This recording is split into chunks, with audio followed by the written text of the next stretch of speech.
Salam alaikum dalena jam ci Dakar Dakar tey nag du ñëw pour dénoncer benn sàcc caméra de surveillance yi dañ ko filmer en direct muy sàcc benn sac boo am ay marchandises nañu dem seetaan vidéo bi mais balaa loolu ñoo ngi leen di ñaan ngeen abonné wu nga like vidéo bi tey ngeen partagé ko si ce mën nañ dem.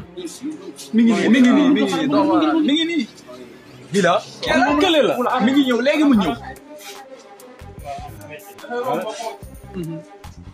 gis nga mu ñëw. waaw mu ngi ñëw. dafa dem dellusiwaat. kii dafa yàgg a tàggat bi de. gis nga waaw la ñi jëw na ñëw de. mu ngi ñëw gis nga. dafa visé wala. dafa plan dafa plan moom la. taxawal.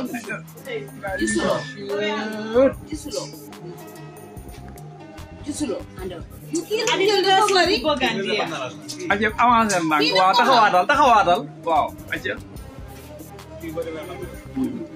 kii xamoo leen ko Basir kanam bi su kenn ko xam waaw.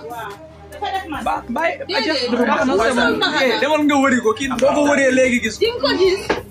déclaré ko sa gars yi rek. waaw koo xam Birkawa koo xam place sangam koo xam place sangam envoyé leen photo yi ne leen ku ko gis ku gis. comme ni ngeen ko gisee mbir maa ngi nii à quelques secondes waa ji jël na sac bi daal di dem yoonam premier constat bi ñu mën a def mu di sàcc bi ku am sang-froid la parce que am fit mu weesu yow muy ñëw gis sac boo xamante ni ci suufu table la nekk nga nekk roñet génne ko daal di koy yóbbu jamono ji nag borom saako bi mu ngi si tiital njàqare si lii la yaakaaroon pour dund njabootam mais malheureusement sàcc bi def na lu ñaaw lii encore une fois ñu leen di ñaan ngeen partager vidéo au maximum de personnes pour ñu mën ko identifier bépp information mu ngi ko retrouver à travers les commentaires sur ce mu neen wax te ba peneen sur Dakar Dakar